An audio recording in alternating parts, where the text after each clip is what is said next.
ka pagtuo, usa ka tingog, usa ka katawhan.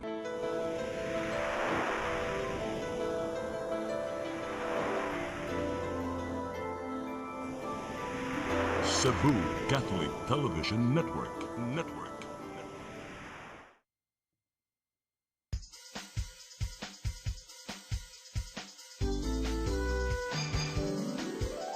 Hello Cebu, maayong buntag.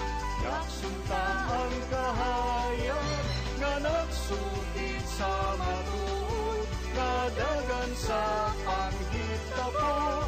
Hello Cebu, maayong buntag Pinoy.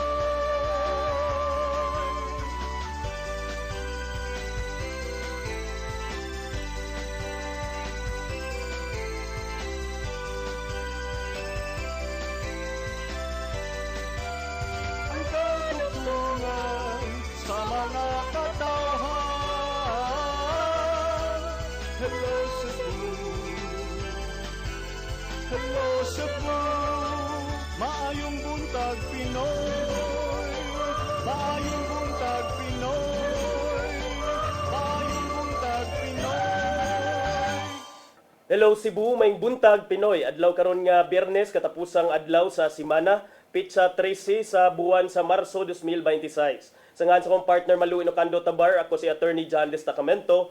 Ubanin na sab ko ninyo sa usa ka oras dinhi sa atong programang Hello Cebu, may buntag Pinoy. Di ta maglangan kay medyo lain ang panahon karong buntaga atong subayon ang latest weather update gikan sa Pag-asa Visayas. Nis tong linya Sir Mark Gales. May buntag Sir Mark. May buntag katulad ni Jan o sa atong mga subing paminaw, itong latest update ahin sa kalibutan sa atong panahon karong adlaw. Padayon nag-apekto karon kining northeast monsoon o amihan sa dakong bahin sa Luzon, man diri sa Kabisayaan. And padayon putang monitor aning usa ka bagyo, usa ka tropical depression diri gawas sa tuang Philippine Area of Responsibility, around 1,580 kilometers silangan sa may northeastern Mindanao. Kini mong bagyo ha, gairo din siya palayo sa nasod and wala na ito nakita na makaapekto pa kini sa bisan asang dapit diri sa atuang nasod. And para karong adlaw ang dakong bahin diri sa Kabisayaan lakip na ang Central Visayas makasinalita ni sa panganuro nga to na sa madag-umo na kalangitan nga na ay mga patak-patak na mga pag-uwan gumikan sa amihan. Para sa kayumtang sa hangin o sa katagatan diri sa Kabisayaan, nadaan tayo masinati nga kasarangan o usahay kusog na buhros sa hangin gikan sa amihan ng silangan din ato ang katagatan aduna na puy kasarangan nato na sa baluron na kahimtang. Diri sa Cebu ato katagatan adunay taob unya alas 4:20 sa hapon muhunas ugma na sa alas 3:40 sa kaadlawon. Temperatura karong adlaw anaa magasukod gikan 25 ngadto na sa 31 digri sentigrado. Ato ang haring adlaw ning silang ganinang alas 5:53 sa buntag musalop unyang alas 5:55 sa hapon. Philippine Standard Time alas 8:07 na sa kabuntagon ug mga ang latest weather update gikan diri sa buhatan sa DOST Pag-asa Mactan. Kini si Mark Gales, maayong buntag ug daghang salamat.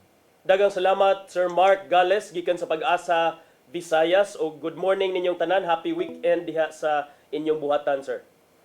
Now arita mga higala sa front pages sa mga nagkadaiyang pamantalaang lokal ug nasyonal. Sugda nato sa Sunstar Cebu. Sa Sunstar Cebu, BIS groups urge flexible work setup. Sa Super Balita, nalabtikan sa PC, patay. Sa The Freeman, atong susihon, anigawa sa Freeman, Soko defends PB decision. Peace, not war. Sa Banat News, nabitik sa PC sa barko, patay samtang nagkargag simento, natikyaob. Arita sa Philippine Daily Inquirer, probe bodies say ex-Marines raps must be detailed. Sa The Philippine Star, Frasco out as tourism chief. Sa Manila Bulletin, transport groups vow no fare hike. Ug sa Tempo, house custody for Madriaga. Duterte camp backs transfer of detained witness. Mao kadto ang madagko nga balita nga migawas sa mga pamantalaang lokal ug nasyonal sa atong pagbalik ang mga balita. Please stand by. Hello Cebu, hello Cebu, maayong buntag Pinoy, maayong buntag Pinoy, maayong buntag Pinoy. Discover the beauty of the Philippines.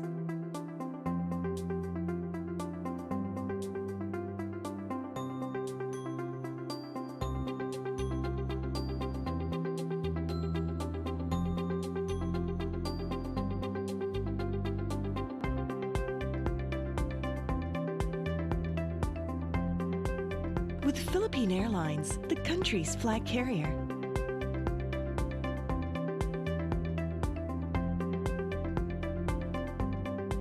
The airline that lets you feel the warmth of the nation.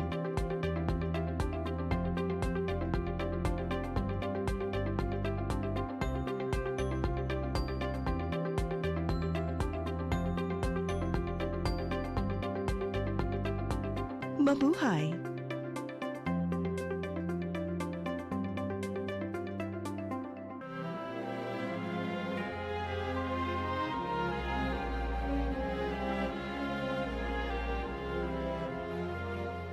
God of mercy and compassion, look with pity upon me. Father, let me call thee Father, 'tis thy child returns to thee. Jesus, Lord, I ask for mercy, let me not implore in vain. All my sins I now detest, and never will I sin again.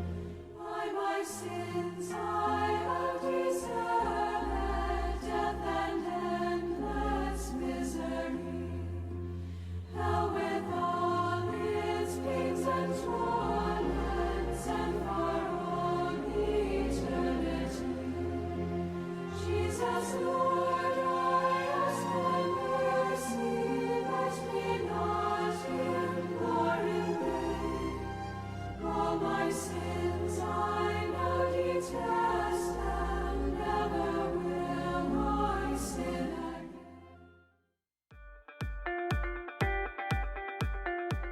Congratulations! Nunito Tatay Dodong A. Lemchua, awarded as Cable TV Maverick, Father of Cable TV in the Philippines, given by Philippine Cable and Telecommunications Association Incorporated, PCTA, from Phil Products Group of Companies.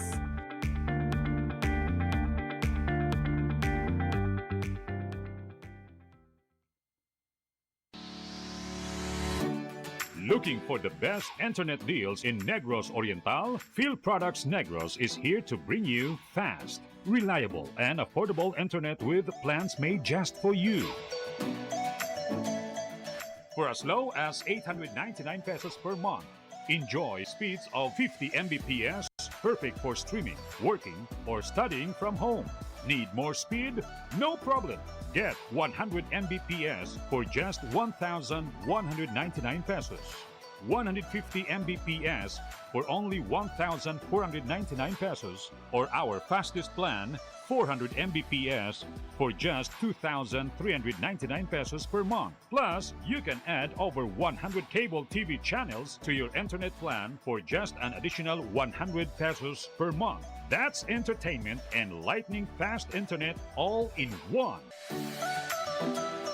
Enjoy no installation fees and start today with a 1,000 peso customer deposit. Call us now or visit our website to sign up with the Phil Products Negros. You get internet that's affordable, reliable, and local. Phil Products Negros, bringing you closer, faster. Call us at 0917 0917-631-5240 or visit our website www.philproductsnegros.net or our Facebook page, Phil Products Dumaguete. Subscribe now. Hello Cebu, hello Cebu, maayong buntag Pinoy, maayong buntag Pinoy, maayong buntag Pinoy. Balik sa Hello Cebu, may buntag Pinoy ug karon sa to mga balita. Naguna sa to mga balita karong buntaga mga lakang nga magtugot ni Presidente Ferdinand Bongbong Marcos Jr. nga magsuspenso o magmino sa pagkolekta sa buwis sa produktong petrolyo giuyunan sa Senado. Kini taliwala sa kagubot o krisis nga nasinati sa kalibutan, taliwala sa kagubot didto sa Middle East. Ang kasayuran ni hatod ni Randy Gorion. Aprobado na in principle sa Committee on Energy ug sa Committee on Ways and Means ang lakang nga maghatag og gahom ni Presidente Bongbong Marcos Jr. nga suspensuhon o minusan ang excise tax sa lana sa panahon sa krisis ug economic emergencies. Kinitaliwa sa paspas nga pagsaka sa presyo sa lana sa world market ug paglapas sa Dubai crude sa usa ka $2 matag baril. Ubos sa Senate Bill 1923, tinguha ni Senador Bam Aquino nga maprotehian ang katawhan gikan sa pagsaka sa presyo sa gasolina. Way back in 2017, meron kaming provision na na-introduce na pwedeng magkaroon ng automatic suspension on the excise tax kapag umabot ng $80 per barrel ang crudo. But this is already done. That was only operational for 3 years. Nangyari na ito, no? Kaya maganda siguro na may panukalang bago at alam natin na kapag tumaas ito, tataas rin ang presyo ng mga bilihin. We're expecting that the price of fuel will go higher. Yung paggawa ng batas, hindi yan instant, no? Kahit ma-certify pa yan na urgent, baka umabot pa rin yan ng isang buwan. So we want to be ready for the increases that we're expecting. Alang sa senador, nga kinahanglang mulihok gilayon o maghiusa ang ubos ug taas bay balauranan aron malikayan ang gitawag og recipe for disaster. Gitugan niini nga dili ang paghatag og tax relief sa mga kabus mo ay nakaapekto sa bahandi sa nasod, kundi ang trilyones pesos nga nahanaw tungod sa korupsyon. The argument about collections and kulang yung koleksyon, kulang yung makukuhang revenue, ang kakibat kasi niyan ay yung tamang paggamit ng pondo ng bayan. No, we're still in the middle of a scandal where trillions of pesos were lost to corruption. No, yan ang unahin natin. Unahin natin yung to close the gaps and close the leaks pagdating sa korupsyon. Mas malaki yan di hamak kesa sa posibleng mawawala na nabuwis dito sa krudo at dito sa gasolina at diesel. Samtang gihingusgan niini ang two-pronged attack nga nagsuspenso sa excise tax aron makunhuran ang presyo sa lana ug mahatag ang direct subsidy sa sektor sa pampublikong transportasyon ug mga delivery worker nga naapektuhan sa inadlaw nga kita. Giklaro nga ang taas nga presyo sa lana dili lang isyu sa transportasyon tungod kay musunod niini ang pagsaka sa presyo sa pagkaon, mga nag-unang palaliton ug inflation. Randy Gorion, CCTN News. Samtang pagbaligya og 20 pesos per kilo nga bugas sa merkado publiko sa Dakbayan sa Mandawi gisugda na. Hinuon gilimitahan lang una matag adlaw ang gidaghanon sa makapalit. Ang kasayuran nihatod ni Mary Rose Sagarino. Gidagsa sa mga tao ang pampublikong merkado sa syudad sa Mandawi aron makapalit sa tag 20 pesos nga kilo sa bugas. Buntag sayo pa lang, taas na kayo ang linya sa ikaduhang andana. Karong adlaw gisugdan sa Food Terminal Incorporated ang pagbaligya sa 20 pesos nga bugas ubos sa kadiwa ng Pangulo Program sa pakigtambayayong sa syudad sa Mandawi ug Department of Agriculture. Usa sa si Nanay Rosea Espino Ondalok, 72 anyo sa Barangay Paknaan nga nakapalit og napo ka kilo.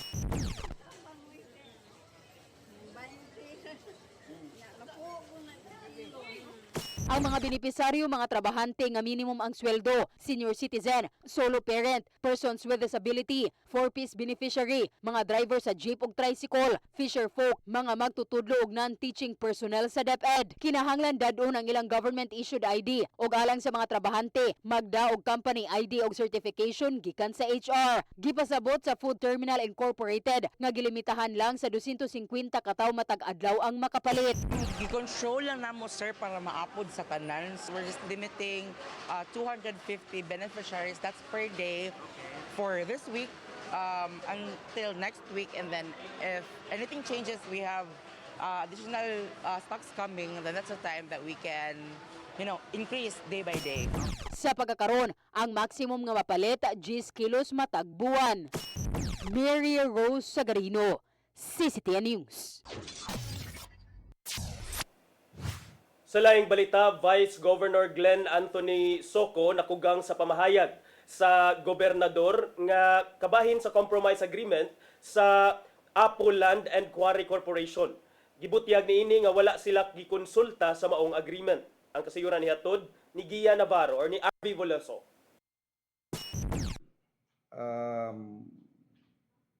I was really shocked to hear that pronouncement, especially from our chief executive of the province of Cebu. And the reason by which I was considered as a hypocrite, ako ka sabot kay ang ako ramang yung gisulti o gamong gisulti during the press conference is that we will review the proposed compromise settlement. Mao kini ang reaksyon ni Cebu Vice Governor Glenn Anthony Soco subay sa nahimong pamahayag ni Cebu Governor Pamela Baricuatro Bato kaniya subay sa naisgutan nga compromise agreement sa Apo Land and Quarry Corporation. Matod sa Vice Gobernador nga wala siya makasabot nga anong gisingle out siya ni Baricuatro nga ang nahimong pamahayag niini sa media gumikan lamang sa nahiusahan nga desisyon sa sakop sa 17 sanggunian panlalawigan. Giangkon hinuon niya nga miyembro siya sa 16th SP nga nagpasar sa compromise agreement tali sa Dolomite Mining Corporation kon DMC nga mo'y gihisgutan sa ekotibo nga susamang sitwasyon sa ALQC pagpaningil sa buhisanan niini sa probinsya. Gi-question usab ni Soco kung nganong gihinganlan siya og hipokrito ni Baricuatro kung ang giingong gihimo lamang niini mao ang pagtuman sa pamaagi sa hunta nga mosusi una sa mga dokumento sa dili pa ang pagpasar niini. It would have been more prudent if we were privy to the negotiations, or at the very least there would have been a authority issued to the governor or any official to enter into negotiations similar to what was done before. Nasayran nga dawa magkauyon ang duha ka buhatan sa Kapitolyo tungod sa pagpameno sa bayranan sa Apo gikan sa 1.2 bilyones ka pesos ngadto na sa 211 bilyones ka pesos nga naglangkob sa 16 ka tuig. Matod ni Soco nga sa kasamtangan nagpadayon ang pag-review sa mga dokumento sa proposed compromise agreement. Iyang gidugang nga wala sila mahibaw o gikonsulta sa naasoing kasabutan. This is just really a proposed compromise settlement na subject for review. I really nahimo na noon nga this is sort of a priority. There's so many pressing issues that we have to deal with karon. Atong healthcare, atong rebuilding efforts. Now we have increasing petroleum price. Taliwaan ni ini naglaom si Soco nga magpabilin ang kalinaw tali sa duha ka branches sa pangagamhanan sa probinsya ug magpadayon usab ang iyang pagrespeto og serbisyo sa mga Sugbuanon sa probinsya sa Sugbo. Wa na lay no war, peace. RV Veloso, CCTN News. Sa pagpadayon sa itong mga balita, trabahante patay human nabitik sa PC nga nagsumpay sa barkong ni Tigkiaob didto sa kadagatan sa dakbayan sa Naga, probinsya sa Sugbo. Gipalawom na sa Coast Guard Central Cebu ang investigasyon. Ang kasayuran ni hatod ni Gia Navarro.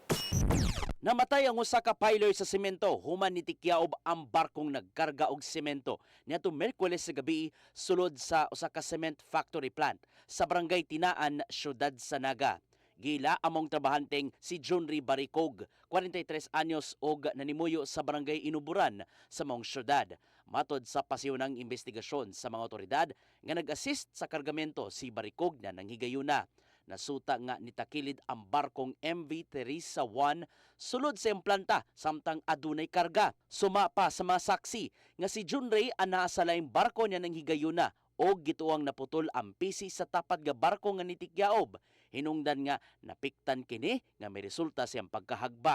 Oo, kaya nihugot na siya pagtakilid. Nihugot na magmaya yung pisi. Pagtakilid niya. Moto nga, paghugot siyang pisi, di wala nakagwanta. Moto hinungdan pagkaputol. Nya, maglaptek sa pisi, kaya kung tinahuguta, dito itong pa siyang naong. Nakaangkon og grabing kadaot si John Rhys sa luyong bahin siyang ulo ug sa uban pambahin sa lawas. Gisuwayan pa kini og dala sa tambalanan apan gideklarar kini nga dead on arrival. Tumang kabalaka ang naangkon sa pamilya human nakabati sa gidangatan sa maong trabahante. Daling gihaya sa ilang panimay ang patayng lawas ni Barikog. Utana gyud ani gyud. Dili ko mambalikas. Iyang mga anak tinangga kaniya. Kami. Amin gyud na siya. Ako kong pubos. Sa kalima ay pagbuhat sa init. Gikumpirmar sa Coast Guard nga natanggong ang usa sa mga crew members sulod sa barko human kini nitikyaob niya tung higayuna. Na-rescue noon among tripulante o gyatimandayon sa mga responders sa Naga City DRRMO. Luwas usab ang mga kaubanan sa MV Teresa 1 human sa insidente. Gipalawom na karon ng investigasyon sa Coast Guard Station Central Cebu bahin sa bating gidangatan sa mga trabahante. Samtang gisiguro nilang dili mosangpot sa oil spill ang naitabo sa barko human ginihimo og containment measures. We call it MCI, Marine Casualty Investigation. We are checking on the circumstances kung wala bay na violate or wala bay na kung naobserba tanan ang safety procedures sa while loading dito sa barko. Ian Navarro, CCTN News. Sa atong katapusang balita, video sa usa ka lalaki nga gitabangan pagpasakay sa puti nga auto sa wala mailhing mga tawo gawas sa Dao Terminal didto sa Tagbilaran City sa Bohol mikatap sa social media. Si Gobernador Erico Ares Omentado mitanyag na og 50,000 ka pesos nga reward alang sa makatug-an kinsa kadtong mga tawo nga responsable sa maong insidente. Ang kasayuran ni hatod ni Arnold Bustamante. Kapulisan sa siyudad sa Tagbilaran, probinsya sa Bohol, nagpahigay na sa laga investigasyon sa pagpangulo sa Hipirini nga si Police Lieutenant Colonel John Karen Escobar labot sa mikatap nga video sa social media nga dunay tawo nga gipugo sa pagpasakay sa usa ka puti nga auto sa gawas sa Dao Terminal sa barangay Dao sa mong syudad alas 3 sa hapon kang hapon.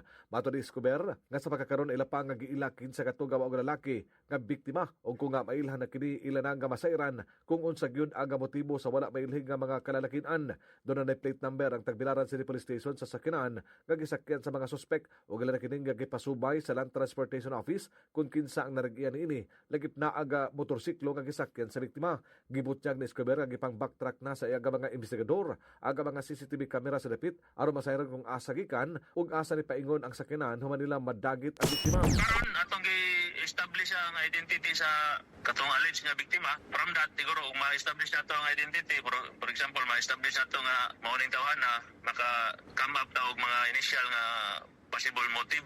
Gitukan Escobar nga wala pay nidangop sila gabuhatan aron ireklamo nga dunay ginagit tungod ni nakigalayon na ang Tagbilaran City Police Station sa tawo nga nag-upload sa video lakip na sa mga tawo usab nga naa sa palibot sang sila aga nakakita sa insidente. Matod sa police official nga kung na-report pa dayon ang maong insidente sa ilang police station, dako ang posibilidad nga madakpan aga mga suspitsado subay silang gipatuman nga 5-minute response time. Pagka nakatawag din sila sa police kay naman tayo 5-minute response time, di ba? Kasi naabtan mo doon itong mga kuwan. O niya ba itong gialihan itong sakyanan para di makagawas, di ba? Ang Bohol Police Provincial Office ubos sa pagpangulo silang hepe nga si Police Colonel Patricio Digay Jr. nimando na usab sa iyaga mga investigador nga mopanahom silang investigasyon. Tinguhan nila nga masulbad kini sa labing dali nga panahon tungod kay nakamugna kini gadakong kabalaka sa katawhan sa probinsya sa Bohol nga mao hinungdan nga gipatutukan niya ni sa ihaga mga sakop. Nyawhag ang kapulisan sa probinsya sa Bohol sa publiko nga likayan ang pagpakatap sa video sa social media nga dili pa kumpirmado ang usa ka insidente aron dili ni makamugna og kahadlok Ilang panawagan nga kung dunay mamatikdan nga krimen, mamahimong ipahibaw gilayon ang kapulisan sa matag lugar. Gipasalig sa Bohol PPO nga nagpabilin nga lig-o na ilhang paghatag sa seguridad alang sa kalinaw ug kahusay sa tibok lalawigan sa Bohol. Si Bohol Governor Erico Aris Amintado mitanyag og 50,000 pesos sa makahatag og impormasyon sa mga suspitsado nga may mipugos sa pagpasakay sa sakyanan sa usa ka lalaki. Gipasalig niini nga iyang panalipdan ang identity sa naghatag sa impormasyon ug mutawag lang sa iyang opisina. Arnold Bustamante, CCTV News. Mao kadto ang mga balita nga nahipos sa itong mga kaubanan sa CCTN News and Public Affairs Team. Ug kadto mga balita, inyo nakita kagahapon sa itong programang Sayre 47. Sa atong pagbalik, magisgot-hisgot na kita ang mga pipila ka mga isyu nga may labot ang lungsod o ang nasod. Please stand by. Hello Cebu, hello Cebu, maayong buntag Pinoy, maayong buntag Pinoy, maayong buntag Pinoy. Discover the beauty of the Philippines.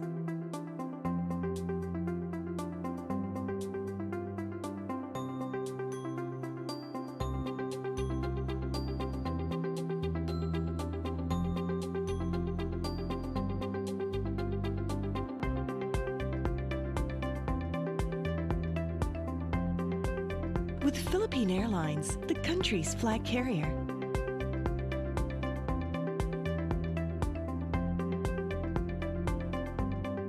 The airline that lets you feel the warmth of the nation.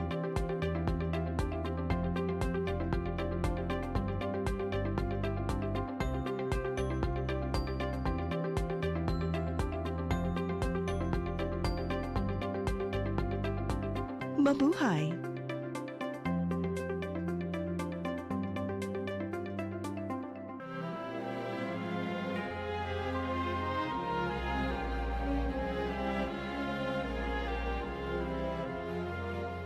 God of mercy and compassion, look with pity upon me. Father, let me call thee Father, 'tis thy child returns to thee. Jesus, Lord, I ask for mercy, let me not implore in vain. All my sins I know detest them, never will I sin again. By my sins I have deserved death and endless misery. Hell with all its pains and torments, and for all eternity. Jesus, Lord, I ask for mercy, let me not implore in vain. All my sins I know detest them, never will I sin again. Looking for the best internet deals in Negros Oriental? Field Products Negros is here to bring you fast, reliable, and affordable internet with plans made just for you. For as low as 899 pesos per month, enjoy speeds of 50 Mbps, perfect for streaming, working, or studying from home. Need more speed? No problem. Get 100 Mbps for just 1,199 pesos. 150 Mbps for only 1,499 pesos, or our fastest plan, 400 Mbps for just 2,399 pesos per month. Plus, you can add over 100 cable TV channels to your internet plan for just an additional 100 pesos per month. That's entertainment and lightning fast internet all in one. Enjoy no installation fees and start today with a 1,000 peso customer deposit. Call us now or visit our website to sign up with the Field Products Negros. You get internet that's affordable, reliable, and local. Field Products Negros, bringing you closer, faster. Call us at 0917-631-5240 or visit our website www.philproductsnegros.net or our Facebook page, Phil Products Dumaguete. Subscribe now! Your path to a new start. Nutrition, Exercise and elimination. water, Sunlight. temperance, Air. rest and recreation. And most of all, Trust in God. Learn from our doctors. Be blessed by the testimonies of our overcomers. Ang inyong programa, Alam sa may sakit, walay sakit, ug dili ganahan magkasakit. Ozone Med Wellness Clinic New Start. Napapanood every Saturday 8 to 9 a.m. Og ang replay airing matag Miyerkules 1:00 hangtod 2:00 sa hapon. Dinhilang sa CCTN Channel 47. New Start, Ozone Med Health and Wellness Talk.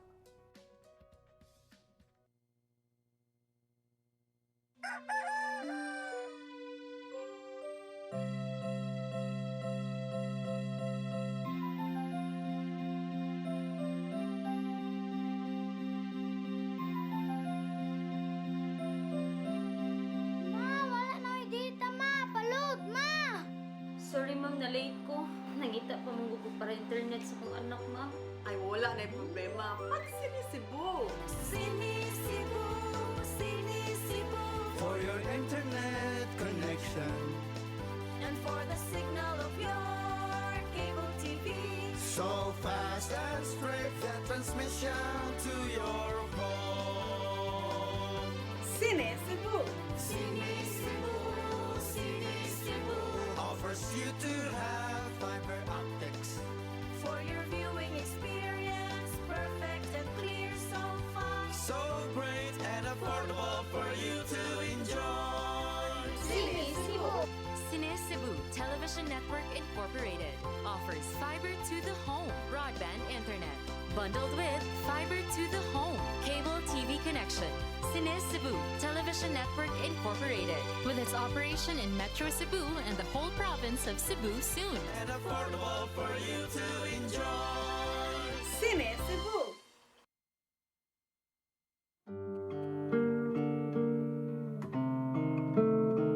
Lamig kiniinday apan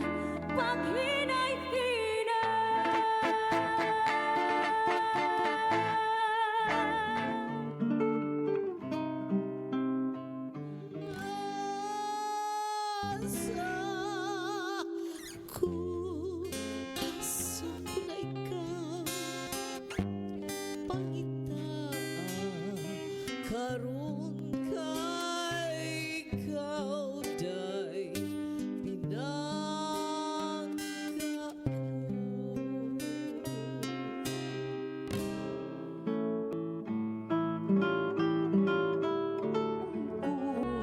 lang kinggipikas mo sa tago ning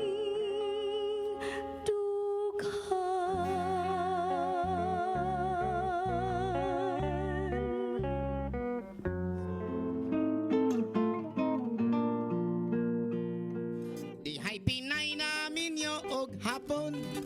Hapon nga tigulang og hubakon. Sugot siya kay iya lang hokhokon. Og iya lang oto-otoon. Ay pas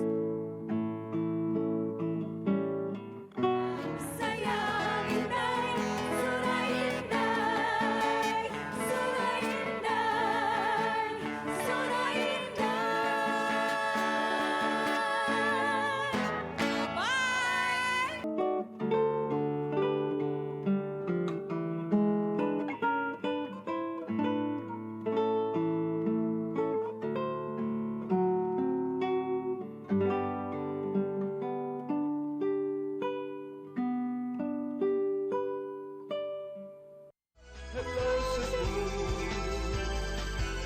Hello Cebu. Maayong buntag Pinoy. Maayong buntag Pinoy. Maayong buntag Pinoy. Balik ta sa Hello Cebu, may buntag Pinoy ug karon sa itong mga pagisgot-hisgot mga higala, inay nga maglagot, inay nga iyahang tubagon sa kalagot, mas gipili ni Cebu Vice Governor Glenn Soco nga ana lang siya, peace kuno, peace not war. Mao iyang tubag sa pamahayag ni Gobernador Pam Baricuatro miadtong miaging adlaw sa pag-alburuto sa gobernadora tungod kay matod pa wa siya makauyon sa gipakita ni Vice Governor Glenn Soco nganong gi-question man kuno niya ang tax compromise agreement tali sa probinsya sa Sugbo ug Apo Land and Quarry Corporation. So si Soco kaghapon sa interview sa mga media itubag ni siya kung sa iyang comment atong mga banat ni Governor Pam. Nya mato ni Soco nga nakugang siya nganong ang gobernador nga inato man ang nasulti nga nganong nahimo man siya nga personal conflict kuno between the executive and the legislative branches nga dapat dili kuno inanaon pagtan-aw ang maong issue kay matod pa niya lahi man ang trabaho sa executive, lahi sa ang trabaho sa legislative branch. So si Vice Governor Glenn Soco may question ni siya, miingon ni siya nga ang pag-question sa proposed compromise settlement wala ni siya nagpakita nga ipokrito siya. Kay for context ani mga higala nakaingon man gud si Governor Pam nga ipokrito kuno ni si Vice Gov Glenn Soco tungod kay nganong iya man ning question karon ang compromise agreement with Apo Land and Quarry Corporation nga kaniadto sa iyang time pa as diha sa provincial board siya man mismo ang ni nangamahan sa resolution nga maghatag sad or hatag og approval adtong compromise agreement tali sa probinsya sa Sugbo which was led by then Governor Gwendolyn Garcia ug sa Dolomite Mining Corporation kon DMC. So at that time ang kapin 800 milyones nga bayranan sa buwis sa Dolomite Mining nahimo na lang siyang 50 milyones kapin. Nya karon ang kinisang 1.2 billion nga supposedly utang sa Apo Land and Quarry Corporation under sa proposed tax compromise mahimo na lang ni nga 211 million pesos. So na-shock si Governor Pam nganong inana ang actuations ni Vice Governor Glenn but karon sad na-shock sad si Vice Gov nganong inana sad ang inana ang reaksyon sa gobernador. Silang duha mga higala nga shock pero matod pa ni Soco nga peace not war. Wa kuno siya intention nga paawayon ang duha ka branches of the local government nga maong executive ug ang legislative. This is not about war but this is about protecting the interest of Cebuano people. Ang vice gobernador may ingon sad may pagawas ani nga statement kay doon naman to'y na-quote man to si Governor Pam nga if he is preparing for war, I am prepared for war, Glenn Soco.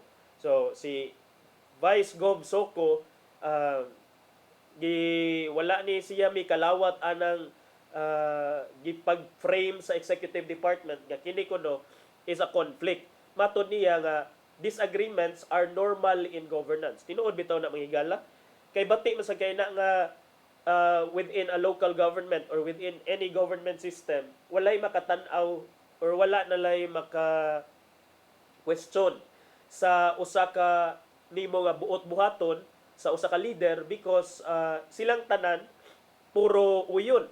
So, mas nindot kung dunay mga disagreement basta in the end mupatigbabaw gihapon ang public interest, ang interest alang sa katawhan. So, I agree that disagreements are normal in a democratic process. Sama sa giingon ni Vice Governor Glenn Soco. Pero matod niya, ang provincial board magpadayon nga to work with the governor, taliwala ani maong kontrobersiya. So, again mga higala, for background lang, nagsugod ning tanan tungod sa gipropose nga compromise settlement tali sa provincial government ug sa ALQC. Kay kining ALQC usa ka quarry incorporation doon na utang nga 1.2 billion diha sa probinsya sa Sugbo. pero 1.2 billion nga buwis niya under this proposed compromise agreement nga matod pa ni GovPam wa siya labot kay igo lang ang iyahang mga abogado ang nagsabot or nag come up with a plan. So mo ni nga nahimo na lang karon nga 211.56 million under the proposed nga compromise settlement.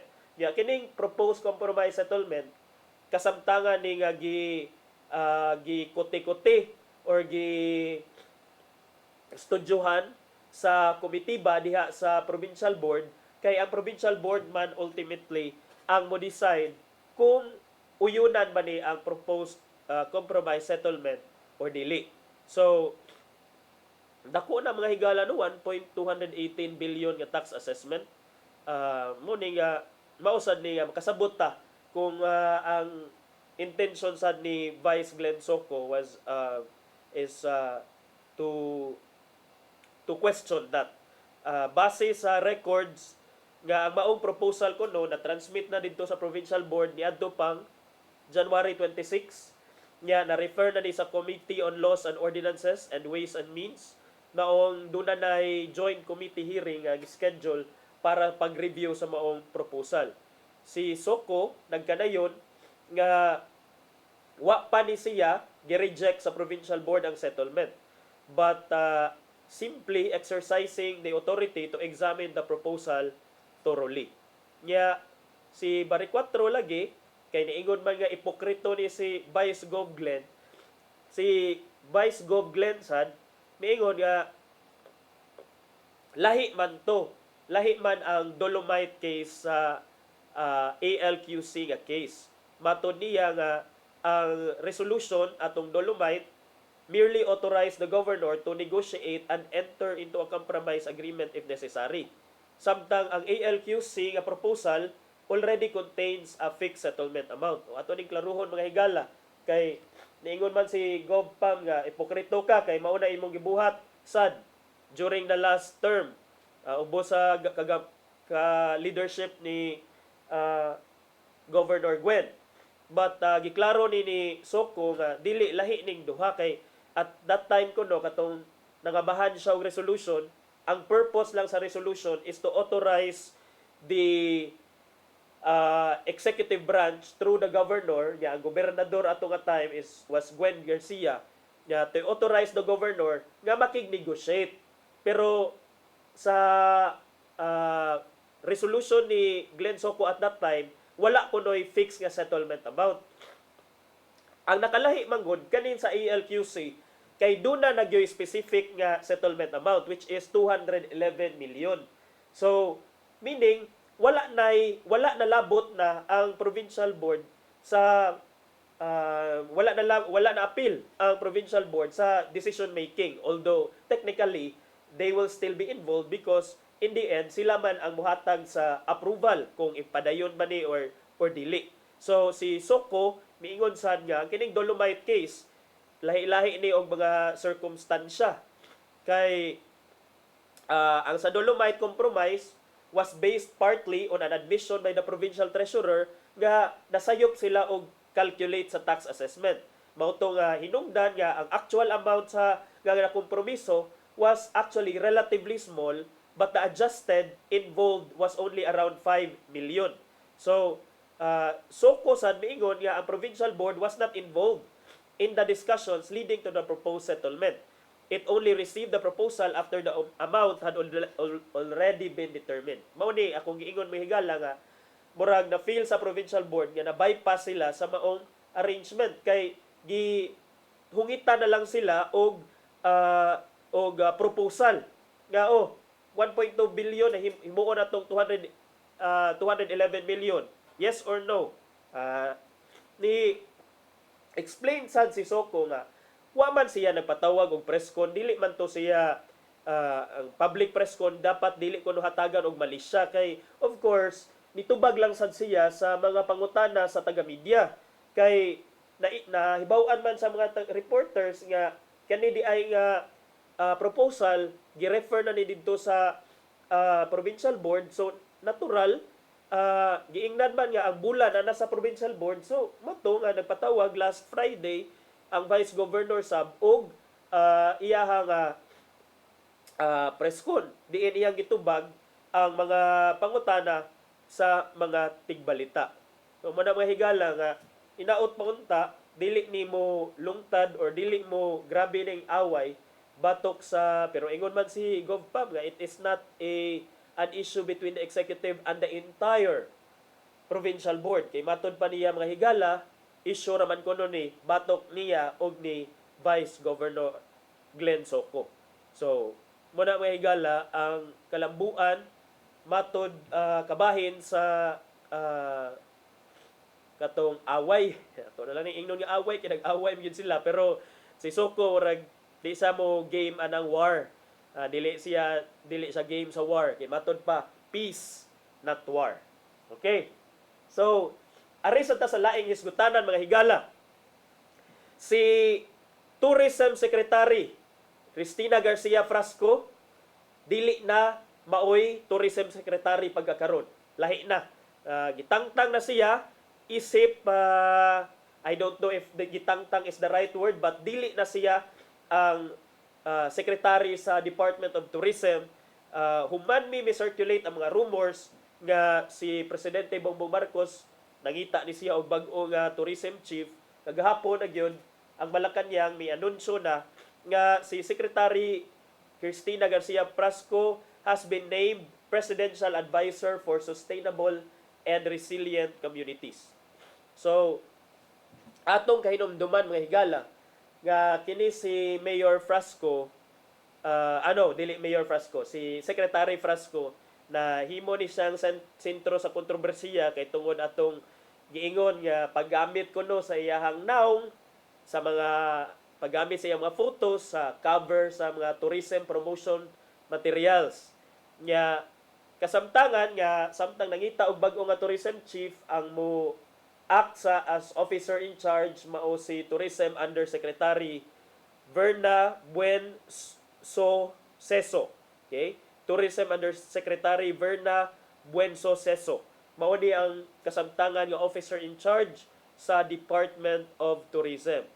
Matod ni Palace Press Officer Claire Castro sa iyahang statement kagahapon mahigala nga as many areas across the country face an increasing climate-related hazards and disruptions that affect local economies and livelihoods. The President has tasked Secretary Frasco to take on this role to help strengthen the implementation and sustained follow-through of priority national initiatives. So akong balikon mahigala ang bag-o nga papel ni Secretary Frasco ubos sa administrasyon ni Presidente Marcos Jr.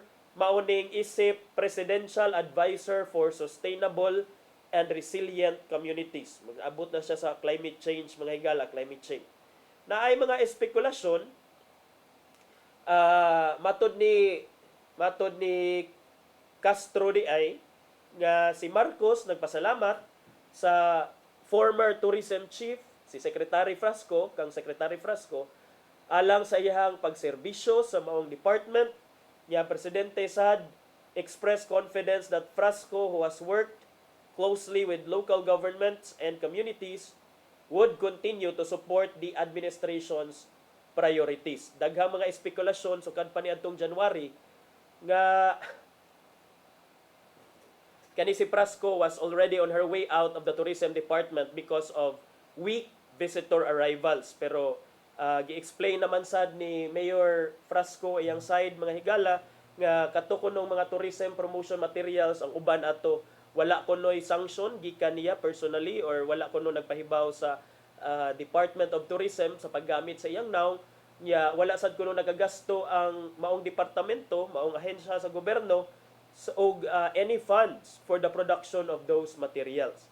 So ato mahinumduman nga ang Malacañang nagmakuli ni sa pag-comment or pag-confirm sa leadership change sa tourism department. Ingon man ato mga report nga si Special Trade Representative to Tokyo nga si Dita Angara Mathay mao kunoy gihong-ihong nga maoy mo take over sa posisyon ni Castro ani Frasco. Mo na mga higala nga bag-o na unya ang tourism chief, and I don't know kung ang kining bag-o nga role ni Secretary Cristina Garcia Frasco iyahan na ba ning nadawat or doon na ba confirmation from her side, because ako gitan-aw ang Facebook page sa Department of Tourism o ang Facebook page ni Secretary Frasco, murag so far wala pa may gipagawas nga official statement kabahin aning leadership change sa Department of Tourism. So mo na mga higala ang update sa pagkakaroon niya. Padayon siguro ta nga mag-save og gasoline, kay murag gasolina og diesel karon mga higala, murag kung ato ang gamiton ang analogy sa Department of Education, mura nag high honors, with high honors, o with highest honors ang presyo sa gasolina. So padayon ta nga mag-save, kay medyo dugay-dugay pa siguro ni. Nya at this point ato ang tan-awon kung unsay giandam ni Tatay Dodong nga pulong og kinabuhi.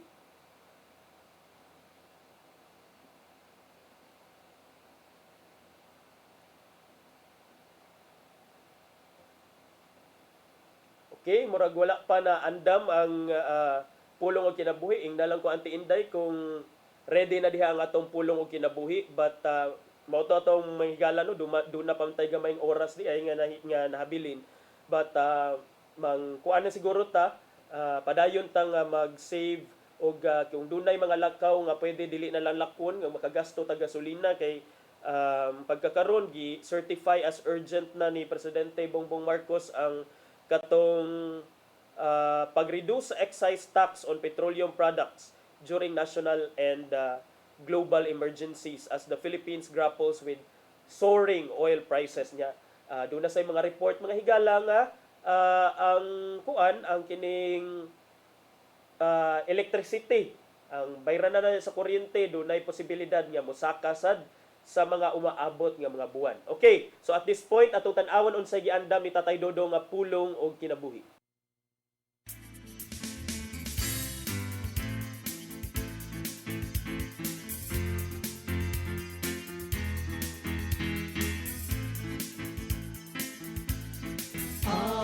Pulong mo ang diwat sa dalan ko.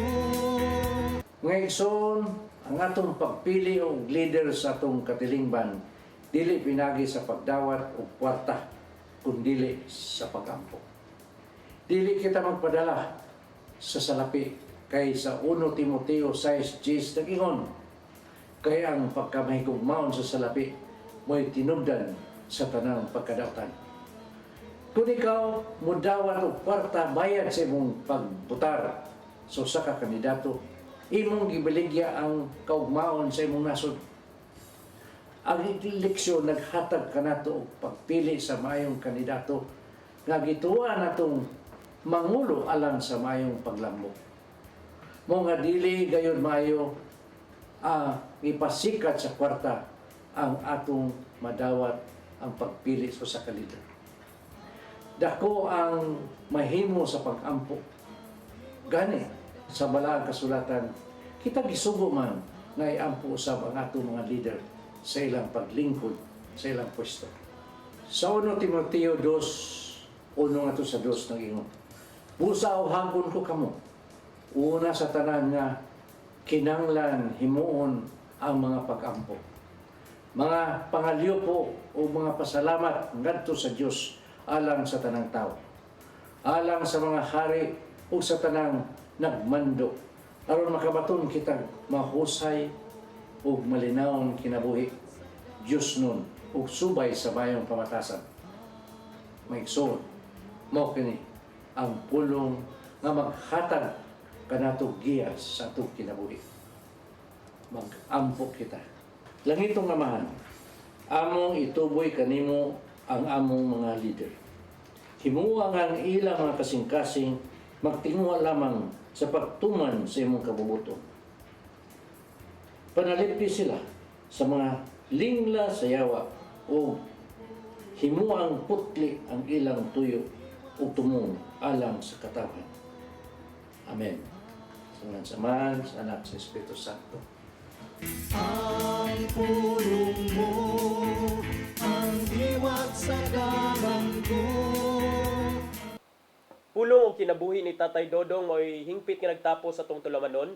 Thank you Philippine Airlines. Thank you Archbishop Alberto Uy, nilang Nanay Diana Limchua ug Tatay Dodong Limchua. Salamat sad sa atong news manager Cap Dennis Tabar, ingon man mga taga TOC, Sir Robert, Miss Inday, Sir Matmat, Miss Mabel ug Miss Joanne. Sa atong video editor, Sir Rodel, Sir Raymond, niya dinhi sa studio, Sir Ferdy, salamat. Daghan sang salamat kaninyo sa pagpakig-uban kadako karong buntaga sa ngan sa akong partner Malu Inokando Tabar, ako si Attorney John Destacamento. Ubanin na sabi ninyo next week dinhi sa atong programang Hello Cebu, Maing Buntag Pinoy.